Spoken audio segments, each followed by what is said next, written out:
L'hypothèse que je fais, effectivement, c'est que les campagnes de prévention ciblent un être idéal qui est l'Homo medicus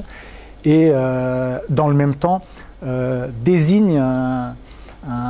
l'exact opposé de cet être idéal qui est l'Homo addictus, donc avec des explications qui tendent à comprendre les conduites à risque et les conduites addictives comme étant des conduites qui ne mettent pas en jeu des processus de décision ou de satisfaction de besoins qui seraient mis en œuvre par un être rationnel, mais plutôt des conséquences qu'un être subit passivement parce qu'il est le mécanisme, le jouet d'un mécanisme de compulsion et d'addiction.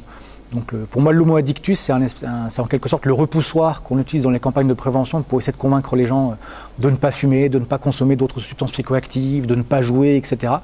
Donc en leur montrant le fait que les joueurs, les fumeurs, les buveurs, etc. seraient des homo addictus auxquels il ne faut surtout pas ressembler parce que l'homo addictus, c'est un être qui ne se maîtrise pas, qui n'est pas autonome, qui n'est pas responsable, qui vit dans le court terme et qui est à l'exact opposé de ce qu'on demande aux gens d'être. Le principal effet pervers, c'est qu'à partir du moment où on considère que ces comportements sont le fruit d'un mécanisme de compulsion, on ne les comprend pas. Et donc on ne comprend pas le sens que les pratiques ont pour les gens qui s'y adonnent, les besoins qui sont satisfaits.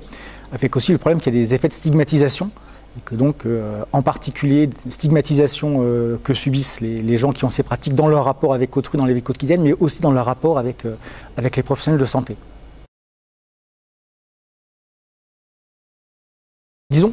Disons plutôt qu'en fait, effectivement, la prévention a une cible idéale qui est l'homo medicus, de mon point de vue, alors qu'effectivement, je pense qu'en réalité, on est tous, effectivement, on n'est pas tous, la plupart d'entre nous ne sommes pas conformes à cet homo medicus, mais on est quand même rationnel d'une certaine façon, c'est-à-dire qu'on poursuit des objectifs en utilisant les moyens qui sont à notre disposition. Et simplement, je pense qu'il faut effectivement que la prévention comprenne, les discours préventifs doivent prendre en compte le fait que les individus ne sont pas forcément des homo medicus, mais ne sont pas non plus des homo addictus complètement agis par des agents pathogènes qui seraient des produits psychoactifs. Donc effectivement, la difficulté, c'est entre les deux comprendre qu'on a affaire à des individus qui sont rationnels et raisonneurs, qui satisfont des besoins et qui donc ne sont ni l'homo medicus ni l'homo addictus.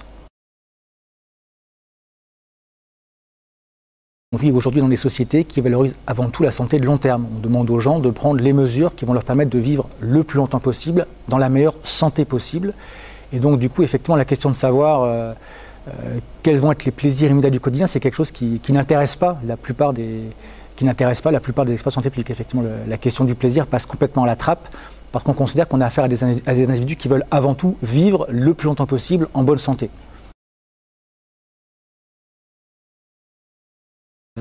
Le problème, c'est pas tellement améliorer la compréhension, parce que je pense qu'aujourd'hui, et déjà depuis quelques années, dans beaucoup de pays, dans beaucoup de champs de recherche particuliers, il y a beaucoup de travaux qui essaient justement de mieux comprendre les conduites de risque comme étant des pratiques sociales. Le problème surtout, c'est comment à un moment donné, on va réussir à transmettre ce savoir aux autorités de santé publique qui sont en charge des politiques de prévention et comment leur faire prendre en compte ce savoir-là, comment le traduire en solutions concrètes pour faire des politiques de prévention qui soient plus compréhensives, justement. Le problème, il est surtout là, je pense, c'est comment traduire ce savoir-là de façon utile pour les experts de santé publique et les décideurs.